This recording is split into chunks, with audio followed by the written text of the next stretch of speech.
The Aquarius 2, seen here in action Sunday, is carrying 58 migrants plucked from inflatable boats in the Mediterranean. Once the vessel returns to port, its Panamanian flag will be removed and the ship will not be able to set sail again unless another country agrees to register it.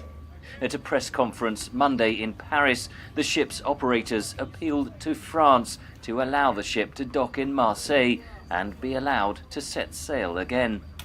Je le fais là maintenant, solennellement, à tous les pays européens. We call solemnly on all European countries who are still in general law-abiding nations to please not let this happen. The Aquarius 2 was previously flagged to Gibraltar until that was revoked in August. Italy denies pressuring governments into deregistering migrant boats, but has often accused NGOs of facilitating illegal migration. Interior Minister Matteo Salvini Monday revealed new measures that would make it harder for migrants to be approved for full asylum and allow Italy to suspend their applications. For the asylum applicants, the suspension of the application is provided in case they are socially dangerous. After that, they'll be sent to permanent centers for repatriation, or they will receive a first-grade prison sentence. At the height of the migrant influx in 2015 and 2016, NGO vessels worked alongside Italian Coast Guard ships. The election of Italy's coalition government this year on an anti-migrant platform rapidly brought an end to the cooperation, and rescue boats have been prevented from docking in Italian ports. Migrant arrivals in Italy have since fallen to pre-crisis levels.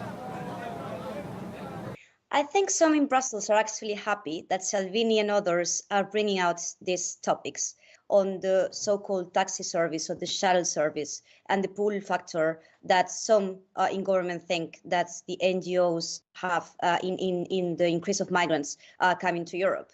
Despite the EU's disapproval of Italy's anti-migrant rhetoric, Brussels is unlikely to offer practical support for the NGO boats.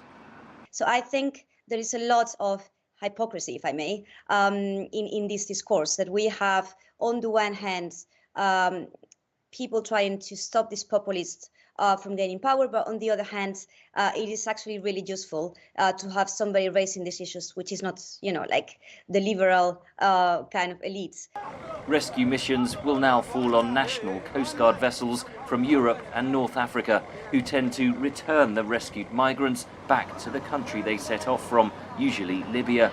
NGO groups describe conditions for the migrants there as inhuman, with allegations of arbitrary detention, torture, rape and killings by people smugglers and security forces. Henry Ridgwell for VOA News, London.